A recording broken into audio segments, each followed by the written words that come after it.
Ayon sa isip at damdamin, tatlong boses ang nagsasalita sa aking paningin. Isa'y humihila pababa, isa na may nagtataas. Sino ang pakikinggan? Sino ang maglilitaw? Tara na, sumuko ka. Wala nang pag-asa, paulit-ulit kang talo. Puro mali ang gawa, walang nagmamahal. Tingnan mong sarili, kasalanan mo lahat.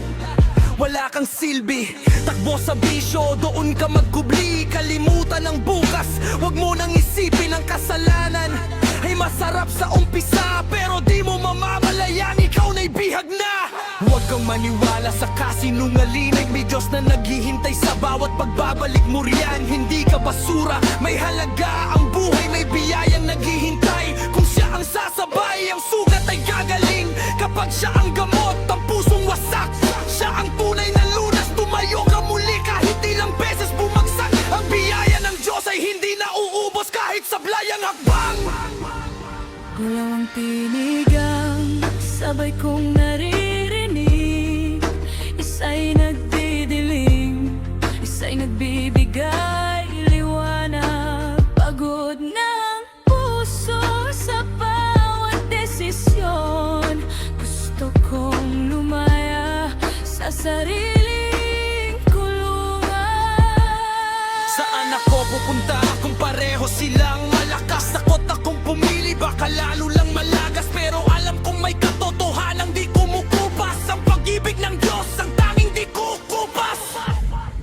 Sa loob ng isip ay digmaan, araw-araw. Minsan naliligaw, minsan na may lumalaban.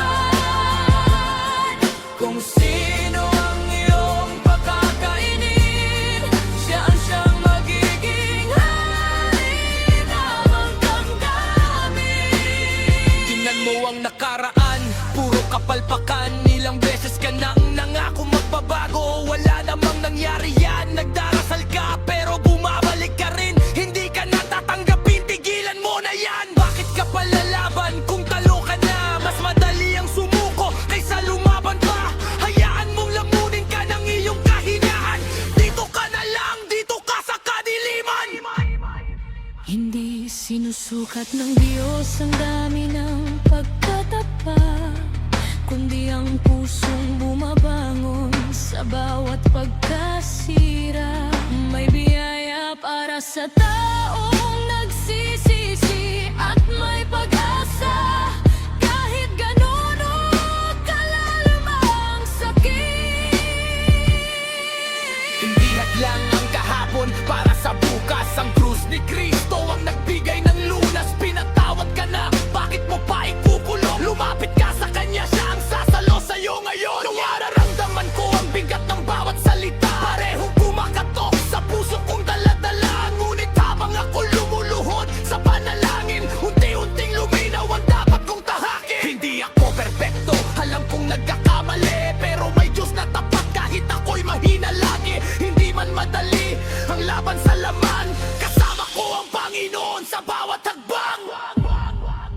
sa loob ng isip ay digmaan, araw-araw. Minsan naliligaw, minsan na may lumalaban. Kung sino ang iyong pakakainin, siya ang siyang magiging hari ng damdamin. Oo, darating ang tukso sa bawat sandali, pero mas dakila ang Diyos kaysa sa anumang sakit. Ang spirito ang lakas ng bawat mananampalataya. Hindi ka nag-iisa sa bawat pakikibaka. Ang tunay na tagumpay ay hindi pagiging perpekto, kundi ang patuloy na pagsunod kahit mahirap ito. Piliin ang liwanag sa bawat umaga at makikita mong may bagong pag-asa. Ngayon alam ko na kung sino ang pipiliin. Hindi ang takot kundi ang Diyos ang susundin. Ang laban ay tuloy, pero di na ako nag-iisa. Kasama ko ang hari